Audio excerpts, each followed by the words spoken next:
Salam God Lovers. Apapun keadaan kita, mari tetap katakan, Yesus, aku cinta padamu. Yesus, tetaplah bersamaku. Mari naikkan pujian ini. Haleluya. Terima kasih Tuhan.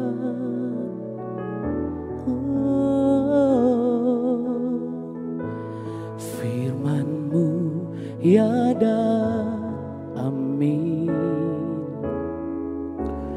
Janji-Mu menopangku,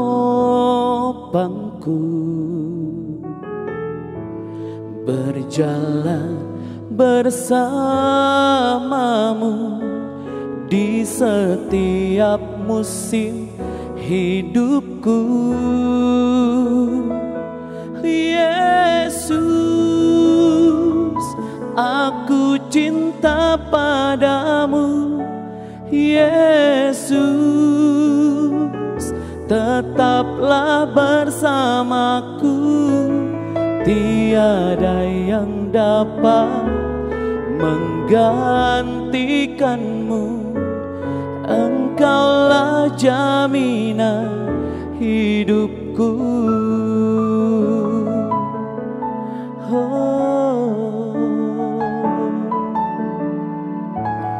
Firman-Mu ya dan amin.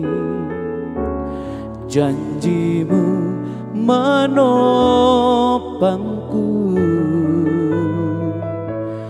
berjalan bersamamu di setiap musim hidupku. Yesus, aku cinta padamu. Yesus, tetaplah bersamaku. Tiada yang dapat menggantikanmu. Engkaulah jaminan hidupku. Yesus, aku cinta padamu. Yesus, tetaplah bersamaku. Tiada yang dapat menggantikanmu. Engkaulah jaminan hidupku. Engkaulah jaminan hidupku. Haleluya. Terima kasih Tuhan. Salam God Lover, bertemu kembali dalam program Word from Heaven. Kali ini kita masih melanjutkan membaca Injil Yohanes pasal 15 ayat 1-8. Tema kita adalah menghasilkan anggur, dari tema besar bersama Kristus bertumbuh dan berbuah. Ini bagian ketiga dari renungan kita. Di ayat 1 ditulis Yohanes 15, akulah pokok anggur yang benar dan Bapakkulah pengusahanya. Setiap ranting padaku yang tidak berbuah dipotongnya, dan setiap ranting yang berbuah dibersihkannya, supaya ia lebih banyak berbuah. Kamu memang sudah bersih karena firman yang telah kukatakan kepadamu. Tinggallah di dalam aku dan aku di dalam kamu. Sama seperti ranting tidak dapat berbuah dari dirinya sendiri kalau ia tidak tinggal pada pokok anggur. Demikian juga kamu tidak berbuah jikalau kamu tidak tinggal di dalam aku. Akulah pokok anggur dan kamulah ranting-rantingnya. Barang siapa tinggal di dalam aku dan aku di dalam dia, ia berbuah banyak, sebab di luar aku kamu tidak dapat berbuat apa-apa.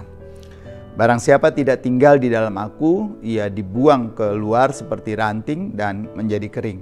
Kemudian dikumpulkan orang dan dicampakkan ke dalam api lalu dibakar.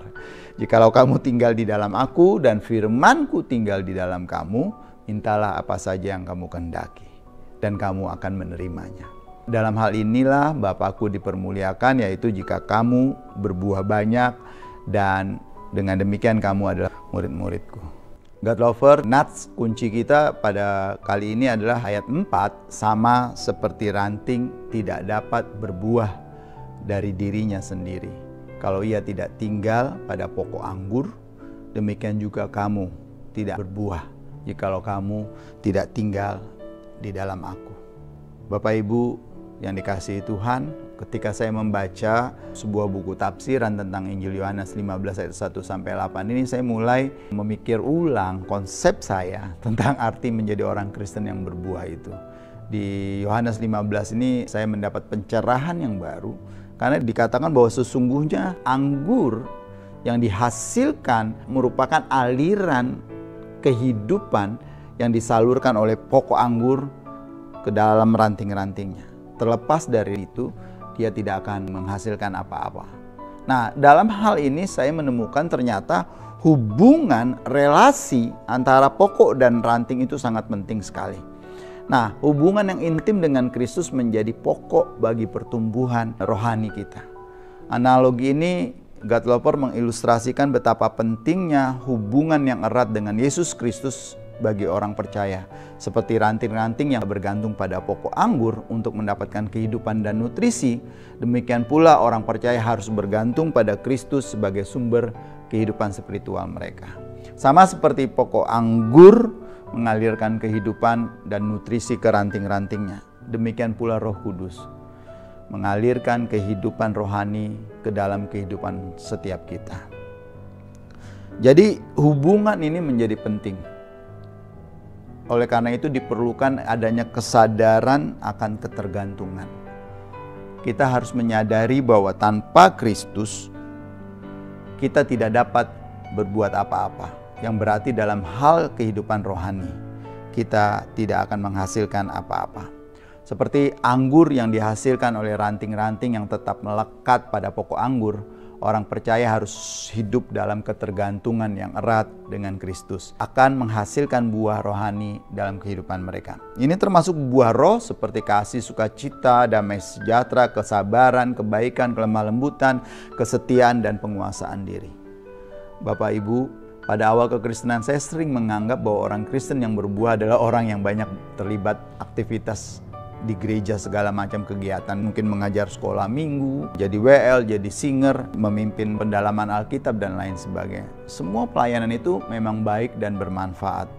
Tetapi Tuhan Yesus berfirman bahwa hidup yang berbuah, maksudnya adalah hidup Tuhan Yesus mengalir dalam diri kita. Sama seperti ranting, kata Tuhan Yesus, tidak dapat berbuah dari dirinya sendiri kalau ia tidak tinggal pada pokok anggur. Demikian juga kamu, kata Tuhan Yesus, tidak berbuah jikalau kamu tidak tinggal di dalam aku. Sekali lagi, tidak ada seorang pun dapat menghasilkan buah anggur jika ia tidak tinggal di dalam Kristus, sang pokok anggur itu. Hubungan yang intim menjadi kunci bagi kita. Buah tidak semata-mata berarti apa yang telah ia capai. Buah adalah hasil dari persekutuan, hubungan yang intim kita dengan Kristus. Jika Bapak Ibu merasa sebagai orang Kristen yang berbuah, mungkin kita perlu mempertanyakan kepada diri kita sendiri, sudahkah saya menyerupai Yesus? Apakah dia telah mengalir dalam diri saya melalui kegiatan, aktivitas, dan pergaulan saya sehari-hari? Apakah anggur hidup saya mengarahkan sesama kepada pokok anggur itu? Sekali lagi, Bapak Ibu, hidup yang berbuah bagi Kristus tergantung pada persekutuan kita dengan Dia. Relasi kita dengan Kristus yang terus-menerus, yang tidak ada jedanya. Karena tanpa itu, kita tidak akan memiliki nutrisi rohani yang baik, kita tidak akan memiliki nutrisi yang dibutuhkan untuk pertumbuhan kerohanian kita. Tetaplah di dalam Kristus, jalinlah hubungan, buatlah hubungan yang intim agar nutrisi itu terus-menerus mengalir di dalam diri kita dan menghasilkan buah yang nampak dan memberkati banyak orang. Mari kita berdoa.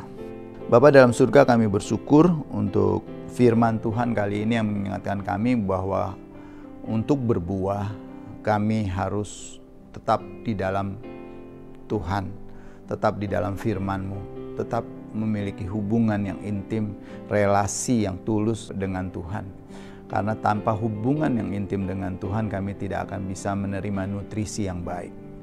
Terima kasih untuk firman-Mu, ya Tuhan, biarlah Engkau memeteraikan ini di dalam hidup kami, agar kami terinspirasi terus-menerus untuk hidup di dalam Kristus, menuruti setiap perkataan-perkataan Kristus.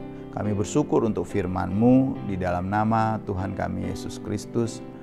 Haleluya, amin. God lovers, diharapkan membagikan link YouTube ini kepada saudara-saudara kita, kerabat, teman dimanapun mereka berada, agar mereka juga diberkati seperti kita. Terima kasih, Tuhan Yesus memberkati.